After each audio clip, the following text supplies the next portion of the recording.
Friends, I welcome you to my channel. Before listening to this story, I will ask you to like and subscribe. It is not difficult for you, but it is pleasant for me. And we're starting. That's how our Friday started. We both took the day off. Jeanette also took a day off on Monday. My vacation was coming to an end, so we would return on Sunday evening so that I could start work on Monday. We were heading to the mountains for a weekend of skiing. Jeanette's best friend, Tatiana, and her husband Steve rented a cabin with us 5 miles from the ski resort. We did the same trip with them a year ago. Another couple will join us on Saturday. Tatiana was Jeanette's maid of honor and vice versa, at both weddings a month apart. Steve is a typical high school athlete who doesn't have the talent to go further. All he seems to be able to talk about are his glory days. I can probably repeat most of his home runs, winning baskets, and touchdown passes. For some reason, Jeanette and Tatiana were athletes in high school. They were starters on both the volleyball and basketball teams. They have the same physique, and each approaches 6 slender feet tall. Probably because she's heard them a lot more times than I have, Tatiana just stares at nothing when Steve tells his stories. It's not like I didn't participate in school sports. I was the starting quarterback on the junior team for 3 years in a row. They don't allow high school students to play on the junior varsity team, so I devoted my efforts to college classes. Although Steve has a college degree, I would never hire him. In fact, all 4 have higher education. I still have to do my dissertation, and that might delay things. According to my mentor, I have to plan something in the range of 60 pages. I have made a sketch, but it will burden me. That's probably how it should be. Having a master says something to employers. Don't forget to bring your golf clubs so that we have a place for groceries. Yes, SIR. Is there anything else, SIR? Nice. Just do it. I went to the garage. As the garage door crept up, a light blinked under my car. Since I changed the oil yesterday, I decided to check it. Grabbing the folded tarp, I opened it and threw it on the concrete floor. When I got down on my knees, I saw a few drops under the oil pan. Pointing at it with my finger, I had no doubt that it was oil. How difficult is it to make sure that the oil drain plug is tightly tightened? Obviously much tougher than I thought. Slipping out from under the car, I grabbed my set of sockets and moved within striking distance. Of course, I tightened the bolt by about half a turn. It was cozy now. Oh shit, I forgot the paper towel. One more time, back and forth, and the problem was fixed. I put the tarp back and went inside to wash my hands. Are you ready to go? Almost. Let me wash my face first. What have you gotten yourself into? They missed the oil pan bolt. They may be cheap, but you need to keep an eye on their work. Hurry up, or we'll be late. Yes, SIR. This caused me to have a stern look, complemented by pursed lips. We met Tatiana and Steve at the grocery store next to the cottage, if you can call 10 miles nearby. You'd think we'd stay for a month. 2 full shopping carts, that's something. When I opened the trunk, I saw my golf clubs. Damn, Dale. I asked you to take them out. The back seat was littered with sleeping bags and suitcases. They were joined by a hodgepodge of products. There were only a few bags in the trunk. Jeanette was silent on the last leg of the journey to the cabin. When we got to the hut, we began to empty the cars. I started from our back seat. After several trips, Tatiana and I returned to the cars. We walked past Jeanette and Steve with our hands full. Tatiana grabbed the last bag of groceries from the car. I heard her trunk slam shut. I was a little behind Tatiana, walking to my car. My trunk was open, and there were 2 bags left. In the distance, we heard a very loud explosion. Tatiana and I looked at the mountain and saw the beginning of a small avalanche. I've already seen this happen twice. They cascade down for about 10 seconds and then stop. This time it was different. What started out as something about 20 feet across has now expanded to several hundred feet. He could be heard approaching as the train was approaching. Damn it, he's coming towards us. Get in the car. Get in the car. Slamming the trunk shut, I jumped into the driver's seat, and Tatiana slid into my car and into the passenger seat. The approaching noise was frightening. We both watched in horror as the snowy mountain approached. Prepare to strike. I buried my head in the steering wheel. Tatiana pulled up her knees and curled up into a ball. The impact pushed my car like a puck on ice. A minute later, we hit something solid. I suspect it was only a few seconds, but I was afraid for my life. At some point, I heard Tatiana scream, like a teenager on a roller coaster coming down from the first drop. I felt like my chest was about to explode. My pulse must be over 100. I had a headache. It was completely dark. I'm alive. Are you okay, Tatiana? I think I'm all right. I have a little headache. It feels like we're tilted. I agree. Your side is higher than mine. I found the switch and turned it on. Let there be light. You have blood right above your right eye, Tatiana said worriedly. Check me out. Beautiful hair. Slim. Sweet smile. What exactly should I check? Giggling. I understand that I'm not bleeding. Well, not where I see it. I winked. Tatiana blushed. We sat in silence for a few minutes. I tried to open the door, but we were pinned down. There was a large dark area next to the front right wheel, without snow. The lighting wasn't very good, but it looked like some very large trees had made a roof over our heads. If we could connect to this hole, we would have enough oxygen to live for a few days. We would definitely have to run a fan to ensure the circulation of carbon dioxide. It's not a lack of oxygen that kills you, but CO2, which reaches deadly levels. Did you by any chance bring the last bag of groceries with you? Tatiana shook her head negatively and asked, Do you think Steve and Jeanette survived? I don't know. I've never seen what happens to houses when an avalanche of this size hits them. My heart sank. What if Jeanette doesn't survive? My eyes blurred and I wiped away a few tears. It looks like Tatiana did the same thing. I guess we haven't quite survived yet either, have we? Not until we breathe in some sun-warmed air. I wonder if anyone will understand that we are buried? I hit the horn. It worked. At least we have a way to signal the rescuers. Every hour or so, or when we hear activity, we can honk. After an hour of almost complete silence, Tatiana announced, I don't want to die. I agree. I didn't know that today was my last day on Earth. Even though we don't have a phone connection, I'm going to draft some texts telling those I love how much I love them. What a great idea. I wish I had my phone with me. I would have done the same thing. You can use my phone. I typed for about 10 minutes before emotions overwhelmed me. Handing the phone to Tatiana, she felt the same way.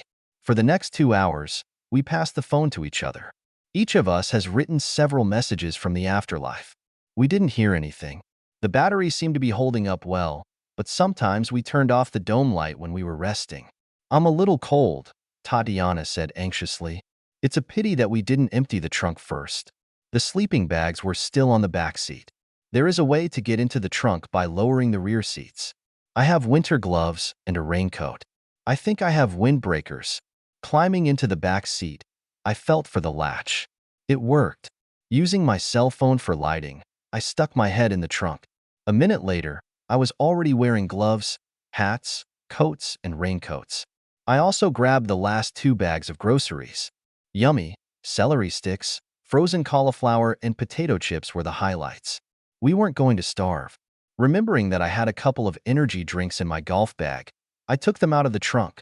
I couldn't help but burst out laughing when I saw Tatiana in a golf suit. Warmer? Yes, it really helps. May I offer you a stick of celery?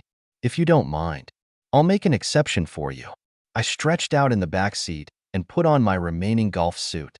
Tatiana lowered the passenger seat as low as possible. It's a pity we don't have a blanket, Tatiana said. Hey, I have tiny towels that I use to wipe the clubs. We can cover our faces with them. We could lift the mats.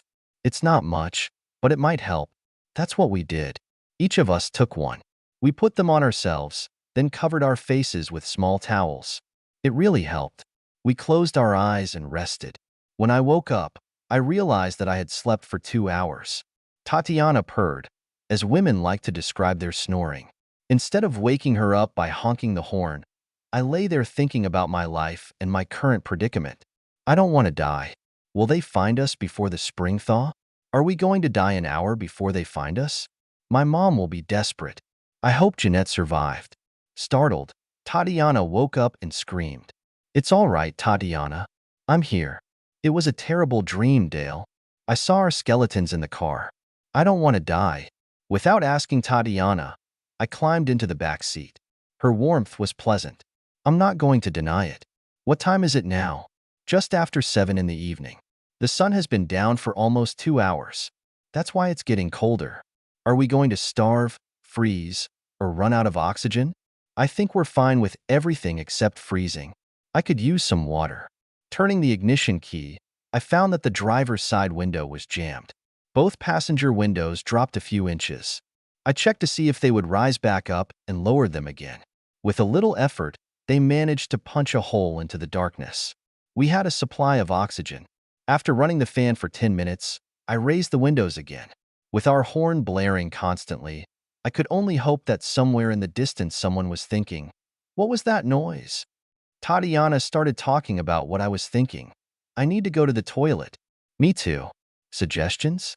"It looks like the car has tilted towards the left front wheel." "I'm going to get behind the wheel." "Don't look at me, you pervert." "Wait, let me get my camera and take a video." "You'll die from a beating if you do that." The sounds and smells of urine filled the car. I ungraciously took my place in the driver's seat. I emptied my bladder, turned the key, and the windows slid down. Since the window was down, I turned on the fan. After lamenting our predicament, we tried to get settled for the evening. After lying motionless for 30 minutes, Tatiana asked, "Will you be good? Do you want me to do this?" What I want and what I know I have to do at this point in time are two completely different things. "I think you should hug me because I don't want to be accused of poking you all night long."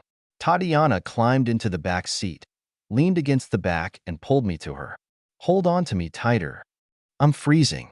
Covering us with rugs, Tatiana put her right hand on my chest, pulling me closer. The warmth of her body was too pleasant. If her hand had gone lower, my discomfort would have been detected. With our faces covered in golf towels, sleep eventually caught up with us. I didn't know how long we slept, but Tatiana pushed me away. Rolling to the side, I watched Tatiana take a seat in the driver's seat. The sounds and smells of urine filled the car again. Looking at my watch, I found out that it was almost 5 a.m. Tatiana has set up our hugging position again. None of us wanted to sleep. "What will you do if Jeanette dies?" "I don't understand the question. Are you going to leave, or are you going to stay here?" "What about you? What if Steve is dead?" "I'll probably move in with my parents until I get over my grief." "How much time do we have?" "About a week," I grinned. "We have plenty of water, and we probably have enough food for 3 or 4 more days. It's hard to say if we have enough oxygen. Is someone really looking for us?" "Since this is the highway department, I hope so." I snuggle up to Tatiana again. Her hand slipped under my shirt. The warm touch of flesh on flesh was pleasant. For several hours we talked about everything and nothing. After eating a few potato chips and finishing the celery, we got comfortable and soon fell asleep. When I woke up, I lay still. Tatiana purred softly. I looked at my watch. It was approaching 5 in the evening. And then I heard a thud, barely audible. "Tatiana." I heard something. I started honking in the form of 3 short beeps, 3 long beeps, and 3 short beeps. Tatiana was humming softly. "Please, please, please." We were silent for a minute, and then we both heard a knock. I repeated the SOS. Then eureka, their probing pole landed directly on the car. I pressed the horn and didn't let go of it until the pole crashed into the car again. Even if you know you're going to be saved, the longer it took, the more worried I got. "Why is it taking so long?" Tatiana was clinging to me as I leaned over the driver's seat. From time to time, another probe hit the car. Then we heard voices. "We're almost there. Stay there." The sound of metal on metal has never been so pleasant. I hit the horn again. The light of a miner's lantern shone through the snow. An elderly guy, wrapped up, grinned at us. He brushed the snow off the driver's door. I tried to open it, but the snow was still in the way. A couple more minutes of shoveling, and I felt the door start to open. The sound of his shovel hitting the door was followed by my door, which swung open about 6 inches. "Thank you." "Thanks. Thanks. Nothing special," the man replied. Helping me and then Tatiana to get to the surface, we were met by darkness. There must have been about 20 people with the lights of the miners' hats on. They covered us with blankets, gave us a bottle of water, and tied us to a sleigh. "Is the house still standing?" "Which house?" My heart sank. "We're staying at 24269 Pine Way. There are 2 people there." He repeated my information into the microphone. After some conversation, he came up to us again. We didn't find the cabin. It's too dark now, but we'll be back in the morning. Let's get you both to the hospital. You were under 15 feet of snow. We heard your car horn this afternoon, so we're working late into the night. Are you ready? Tatiana clung to me, wrapping both arms around my waist, and we were dragged to the ambulance. After a warm trip, we ended up in the emergency room and attracted a lot of attention. I had to put 2 stitches on the wound above my right eyebrow. That was the extent of our wounds. There was no indication that hypothermia had reached a critical level. Despite this, we still spent the night in the hospital getting fluids and slowly getting our body temperature back to normal. Tatiana was released first in the morning, but she was waiting for me. I talked to the ambulance staff. They found a hut, and there are signs of life there. My heart was singing. I picked up Tatiana and turned her around. She leaned over and kissed me on the cheek. For what? For being a real gentleman. You were so calm. I don't know if I could have done it on my own. I know things would have been different with Steve. He would have been completely lost. So thanks again. You're welcome, and thank you too. You kept your cool, which only helped me. Who is responsible for the rescue? I found this guy in the cafeteria. I think they've set up a command center there. Well, let's go. The next 2 hours were brutal. Not a word from the search team. It was about 12:30 when we received the news. From the responsible person, 2 people were left alive. We need to use heavy equipment as the walls have collapsed. They must have been lucky to be in a place that wasn't completely destroyed. Do you have any idea when you'll get to them? It's too early to tell. I felt dizzy. Both are alive. Please don't do any more damage with your bulldozers. Then another wait followed. A couple of hours later, we heard his message. Both got out safely. They'll be here in 30 minutes. My eyes filled with tears. Thank you. Tatiana and I hugged again. I emptied my mobile phone, telling all the relatives what had happened. No one had the slightest idea. Everyone knew that we were skiing and did not associate the avalanche with our trip. Now everyone was excited. I met Jeanette's stretcher, and Tatiana did the same with Steve. Both were filled with tears of reunion. It was only after lunch that we were allowed into their rooms. We spent the first 10 minutes cuddling up to each other and whispering, "I love you." "Hi, baby. How was your weekend?" "A lot of snow." "Yours?" "Yes, there were a few snowflakes." Her giggling was music to my ears. Her kisses were warm, and her hugs were divine. Tatiana and I managed to get into my car before it crashed. How did you two survive? Pure luck. We heard a loud roar, and then a boom, followed by chaos. We were just putting things in the kitchen when he hit. I thought I was dead, but when the noise stopped, I realized that I had survived. It was pitch dark, and I could hear Steve moaning. We had about 3 feet of free space. We stood in place for about 10 by 20. That's a stroke of luck. Did you have food or blankets? Some apples and a rug on the floor. I thought we'd starve to death if we didn't freeze first. All we had were parkas on our backs and a carpet. Any injuries? I have a lot of small cuts and scratches. Steve twisted his leg badly. How long will they keep you? At least for the night. Our body temperature is dangerously low. One nurse said it was unlikely we would have survived another night. I kissed and hugged Jeanette. The visitors were asked to leave. Well, get a good night's sleep. I'm going to go home and get your car. I'll take your clothes and bring you a new set. Jeanette nodded her head affirmatively. But then, almost in a panic, she pleaded, Dale, just leave them. I don't want to remind you of that. I'll throw them away. Her hands reached for the bag I was holding. Really, Jeanette, it's not a problem. You'll never remember that it was your clothes. Everything is practically new. I understood. Dale, just give them to me. You are welcome. Get some sleep. See you in the morning. Dale, give me the damn bag. Jeanette, you're all worked up. Get some sleep. See you in the morning. I think if she could have stood up, she would have attacked me. Strange. I was waiting for Tatiana. Indeed, the elevator took her to the lobby. How is he? A big kid. I swear. He doesn't tolerate anything unpredictable. How is Jeanette? I think it's pretty good. She freaked out when I told her I was taking her clothes home. She just wanted to throw it away to erase the memory of this ordeal. Different punches for different people. It seems really strange. It looks like she didn't want me to see. I agree. And you? What did I do? Did you leave your clothes? No, it's all here in the bag.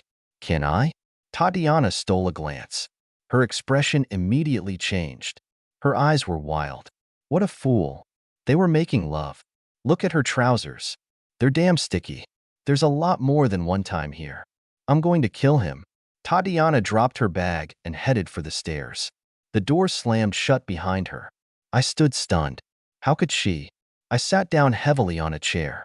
My heart was breaking and my eyes were blurred. Rage began to take hold of me.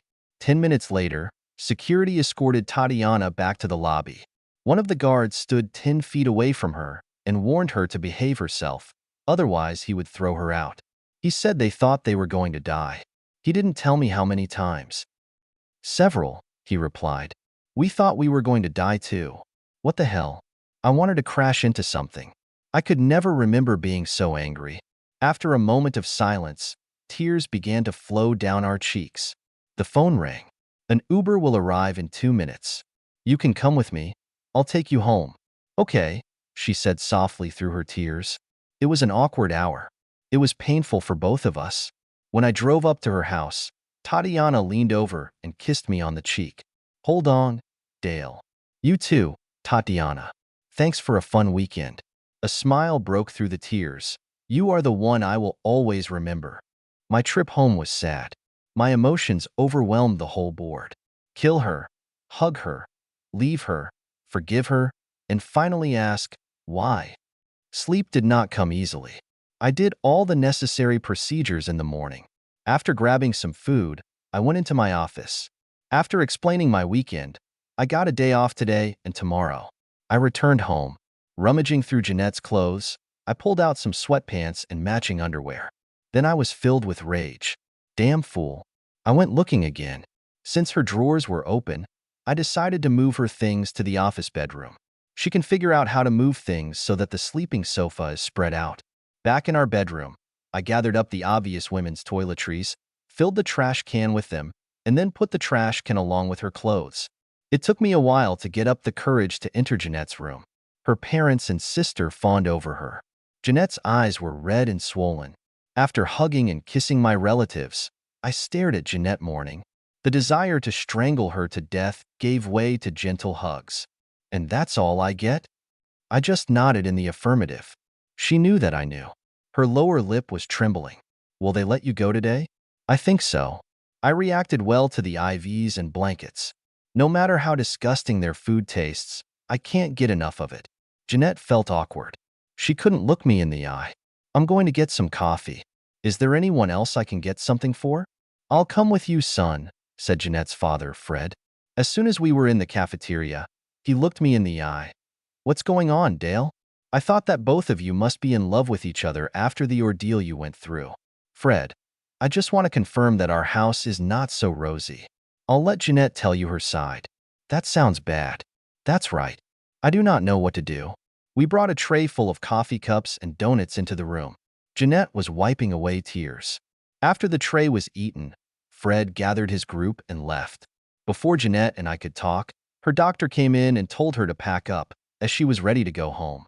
Jeanette took the bag of clothes I had brought and went to the bathroom. It didn't take long. Do you want me to wear this? You act like a fool, dress like a fool. I thought we agreed not to make love until Monday. Of course, we also made several vows that were crushed by the avalanche. Her face wrinkled and she collapsed into the bathroom. She cried for 30 minutes. Jeanette was wearing this costume when she came out. With her cracked voice, "Are you happy now?" Not even close. Let's go. A nurse arrived with a wheelchair. A look of genuine amazement crossed her face. I went out to bring the car to the entrance. Everyone stared at Jeanette as she got out of the wheelchair and headed for the passenger door. I didn't bother to go out to help her. The ride lasted 5 minutes in silence. We thought we were going to die, Dale. So did we, but we didn't ruin life. This brought tears to my eyes again. Silence again. What's going to happen now? Your things are in the office. She just sobbed softly the rest of the way. When we arrived at the house, she gathered her courage and muttered, I feel bad. Me too. My car was destroyed and I started the process of getting my insurance company involved. I picked up my temporary car. On the way home, I realized that being with Jeanette right now is not something I like. I sent her a message, "Don't wait. I'm not going home." Her response was quick, "Please come home, Dale. We can't solve anything if we don't talk." It's too early. I spent the evening at the sports bar watching college basketball and NHL hockey. It seems that deceived husbands should emit a certain smell. A few hours later, the waitress asked me if I was coping with my wife's infidelity. She warned me that I couldn't drink away my problems. Yes, I agreed. Jeanette was waiting for me when I stumbled in around 1:30 a.m. "I was worried about you." My inarticulate response was something like, "I'm not." Pushing away her attempts to hug and kiss me, I closed the bedroom door and ducked into the middle of the bed. In the morning, Jeanette left a note saying that she was at work and that she loved me. I couldn't hang around the house because there were too many good memories that only fueled my rage. I showed up around noon and worked until 9. "Are you coming home today? Dinner is ready." It's too early. Stopping for a snack, I rolled in around 10 p.m. I had to work again in the morning, and I couldn't afford a hangover. Jeanette is curled up on the couch in her sweatpants. For the first time since Monday, her eyes weren't red and swollen. "We need to talk. Please don't shut me out." "What is there to talk about? You thought you were going to die, so you tried to use yourself to death. You don't understand." "What don't I understand?" Tatiana and I talked about death for a long time. Our communication was verbal, not loving. We had the same problems as you. Are we going to freeze to death? Will we starve to death? Will they find our skeletons in the spring, when the snow melts? However, unlike you, we wondered if each of you had survived. What was the difference between your concerns? Tears appeared again. There were none. "We were talking about you guys. And then you decided we were probably dead. Let's make love." "Dale." "No, it wasn't like that at all." "So why is that?" "I don't know. I must have been weak and scared. I'm not as strong as you are." "Are you going to divorce me?" "I don't want a divorce. I really don't know. I get goosebumps when I'm around you. The pain of betrayal is too strong. Can I at least hug you?" Opening my arms, Jeanette wasted no time crushing my ribs. Her sobs lasted for several minutes before our embrace was broken. "Good night, Jeanette. See you tomorrow." "Good night, Dale. I love you." It was the first time I had to deal with betrayal. If I had gone through this once or twice in high school or college, I would have found out what is tomorrow. I wasn't sure right now. I just couldn't figure out how supposed love gave way to lust. We lived in a dead end for the next few weeks. I wish I had Tatiana's phone number. Is she divorcing Steve? If so, will she leave? Have you talked to Tatiana? Not since she broke into my room on Monday morning. I will never contact her again. She wasn't very nice. Her language was very rude. She praised you for being a gentleman and her hero. She told me that you know everything. That's why I cried when you showed up. Did you tell your parents? Fred immediately suspected something. Not really. I was hoping we could get through this. The way things are going, it's unlikely, isn't it? I thought our flame was burning hot, but you extinguished it. I just don't feel like I'm around you. Something inside me has died. We'll see how the next month goes, and then I'll decide. Jeanette's eyes were glistening with tears. My soul was dead. I didn't feel anything. For more weeks, and I was still emotionally dead next to Janet. "Jeanette, where are we? Can you give me at least one reason why we shouldn't separate?" "Because you're giving up on us." I did something that I will always regret, but it wasn't planned. It just happened. I call it nonsense. Nothing happens just like that. It happened because you wanted it to happen. Jeanette was very annoyed. "It's not true." "Damn it, as far as I know, you and Tatiana were together." "As calmly as possible. So that's what kind of game you want to play?" "Good. How long have you been lovers?" "I bet it was great to meet Steve again, wasn't it?" "Maybe it was the first time with Steve, but I wonder how many others there were." Jeanette pulled her knees up to her chest and curled up into a ball. Every accusation I made was like a slap in her face. "Did you use our bedroom, or just the motels?" "No matter what you did, you managed to keep me in the dark." "There you go. Are you happy now?" "I'm sorry, Dale. I shouldn't have said that. There are no others. There have never been any others. It was just a terrible decision on my part, and only when we were trapped. Please, can't we try to get past this? One thing I can tell you for sure, Jeanette, you've just decided our fate. I wanted a woman strong enough to resist. Now I know that you will always think of me as a fraud. And I'll always have to deal with the question of whether you found another set of circumstances that make you change again. I'm too young for this kind of life. I'm filing for divorce. Oh my God. No. Please, Dale. I don't want to lose you. Jeanette, I have to move on. My skin no longer gets goosebumps when I'm next to you. The only feeling left is pain. You couldn't have plunged the knife deeper into my heart. I'm going to instruct my lawyer to file for divorce. You will be served here. There is no need to make this public. Jeanette's eyes were wet and her voice cracked. I'm really scared. I won't dispute that. What will happen to our house? I think we need to sell it. I don't want it, and I doubt you can afford it. With a strangled answer, good. 2 days later, Jeanette was served at home.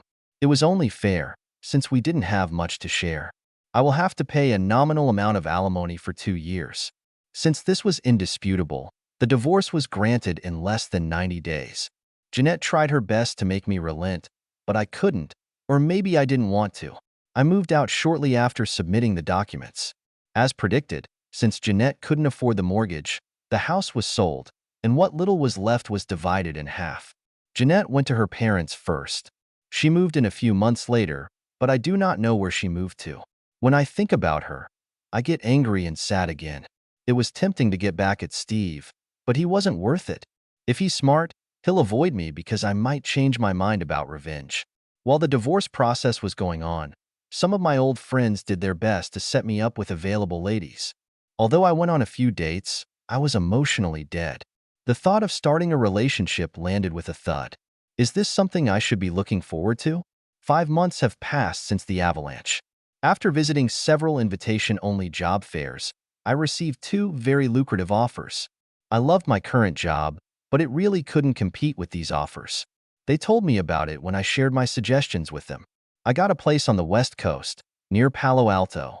My things are comfortably placed in the car. My new apartment was no more lonely than the previous one, and it wasn't any better either. I needed a personal life that included women. I didn't know what I wanted from life anymore. On one of those evenings, I remembered all those text messages that I had composed. Reading them warmed my soul. Telling those you love how much they mean to you was inspiring. I decided that I had to start living the life of a single person. It felt like I was spying or reading someone's diary. One by one, I read the text that Tatiana had composed. She was much more talented in her work.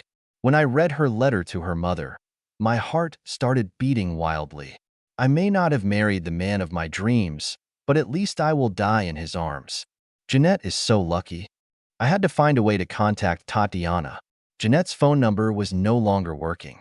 I decided that it would be cruel to ask her about it anyway. Remembering conversations with Tatiana while waiting for our rescue, I thought that I knew which city her parents lived in. In one of the photo albums I took, there were photos of our wedding along with a newsletter. This gave me Tatiana's maiden name. It didn't take long to find the parents. I left a message for her mother to call me. Dale? Tatiana? Is it really you? How are you doing? Oh, Dale. I'm so glad you called. I've missed you so much. I'm doing great. What is going on in your world? I got my master's degree and got a job on the West Coast. I've only been here a month. Is Jeanette with you? No, I just couldn't get past it. We have been divorced for several months now. What about you? Still with Steve? No, just like you. We lived together for a couple of months, but it was too hard for me. God, I'm so glad you called. What led to this? Last week, I was throwing myself another self-pity party, and I found those lyrics that we wrote when we thought we were going to die. After reading them, I felt better. Wow, I completely forgot about them. Oh, I bet you've read mine too? The man of your dreams, right? I never knew. She was my best friend. Best friends never let such things be known. So where are you now? In Chicago. You said on the West Coast. Where? In Palo Alto. We have an office in San Jose. How close is it? Palo Alto is about 20 miles from San Jose, the airport I usually use. Maybe I can get the boss to let me visit this office. Or maybe I should think about visiting the Windy City. Really, Dale? It would be so nice to see you. I'm not doing anything this weekend. I know well where the airport is, so I can pick you up. How about checking the flights for Friday evening? Can you find a place for me to stay? Yes, let me work on it. Well, I didn't want any problems with your guys. I'll deal with them. Are you sure your girlfriends will let you go? Just like you, I'll deal with them. If it gets to the worst, I'll bring a few with me. Great idea. They can entertain my guys while you and I play checkers. I like your sense of humor, Tatiana. And that's just one of the many things I love about you, Dale. We talked for another 90 minutes. It was so nice to hear her voice again. So many good memories came flooding back. It was all I could do not to think about Jeanette, but I did it. On Friday, I went to work early and left around 11 a.m. When I arrived in Chicago, I sent Tatiana a message that I was heading to a passenger pickup truck. Dale, over here. I picked up Tatiana and spun her around as we hugged. I got the warmest kiss this year. I'm glad you could come. Hungry? Yes, I probably need to eat. Take me to your favorite place. Let's go. Do you want to drive? Not really. You can take the driver's seat, just in case you need to relieve yourself. Giggling. Can you believe what we had to do? I've thought about this ordeal so many times. It was something. After a great dinner at the Texas Roadhouse, Tatiana drove back to the highway. My heart slowed a little as she pulled into the Holiday Inn parking lot. Usually my non-resident guests stay here. I have other plans for you, she said with a twinkle in her eyes. It wouldn't hurt, would it? Only if you resist. I'm not going to give up. As soon as we got to Tatiana's apartment, she rushed into my arms. Kiss me. The slow touches of the tongue were replaced by a serious mouth massage. My hands wandered, but much slower than Tatiana's. Pushing me back, my jacket and shirt were sensually ripped off. It's your turn. The belt barely resisted, and soon the trousers slipped to the floor. Be careful out there. It's been a while, and I might be a little hasty with the prank. I hope you brought at least a 6-shooter with you.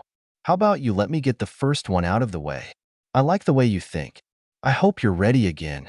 Dragging me into her bedroom, Tatiana wasted no time climbing on top of me. Can I get you anything? What about a drink or a snack? Not really. I'd rather hug you. Apparently, this was the right thing to do. This time I played it like a violin. Every time she reacted as if I was approaching this magical place, I increased the pressure and speed. After cleaning up, we fell asleep under the covers. I heard the sound of a shower running as the sunlight warmed my face. Good morning, sweetheart. Did you enjoy last night? Was it a dream or reality? I had both. You've lasted a lot longer in my dreams. I stuck my tongue out at her. Get your ass off the bed. We have a whole day ahead of us. It was a wonderful weekend. We parted on Sunday evening, having previously agreed that Tatiana would fly to San Jose in 2 weeks. When my turn to have fun came to an end, I realized that I was falling in love with Tatiana. Her face when we parted told me that she might be feeling the same way. I received the confirmation in the middle of the week. Good evening, Tatiana. How is the work going this week? Very well, Dale. That's why I'm calling you. They have a vacancy in the office in San Jose. And I checked and qualified. And I have strong feelings for you. But if you don't feel the same, then I'll back off. And if I tell you, I think I'm falling in love with you, will that help you make a decision? Yes, yes, yes. Yes, will it help? Or yes, will you still think about changing your job? Smartass.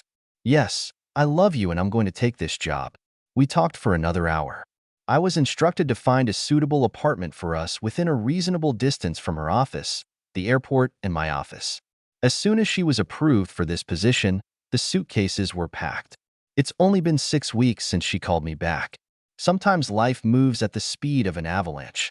We took our time. We both had deep-rooted relationship anxiety issues. Although we had a few screams, we always managed to kiss and cuddle before going to bed. I work with many young women, and this worries Tatiana. She travels with men, and it bothers me. It was during one of our conversations, 10 months after we started living together, that we came to an understanding. I'm very sorry, Tatiana. I was acting like an ass. If you can keep your vows when circumstances force you to sleep with the man of your dreams, then I have nothing to worry about when you're on the road. I don't trust men, so please avoid those situations that put you at risk. Listen to me, Dale. I was unfairly petty when I said that you work with all these women. You proved to me in the avalanche that you can be trusted. I may not trust the women you work with, but I'm convinced I can trust you. We stared at each other in silence for a minute, then I got down on one knee. I don't have a ring or anything, since it happened pretty quickly, but would you like to die in this man's arms or in your dreams? Pushing me back onto my back, then pressing his chest against me. Am I going to die fast, or what's on your mind? A very slow death, 50 or 60 years of torment. Sign me up for the company. The epilogue. We enjoyed a small wedding ceremony in San Jose and then a honeymoon, as far away from the snow as possible. We've never skied again, and we don't have the desire. Our careers became our children, but 8 years later we expanded our family when Sarah was born. She looks like her mother. Her sister Maggie showed up 2 years later, and she's going to have a little harder time since she looks a lot like me. Through social media, we found out that Steve got married again and became the father of a child. We also learned that Jeanette has moved to Maryland and has 2 children. Neither Steve nor Jeanette tried to contact us, nor did we contact them. This relationship was buried under an avalanche.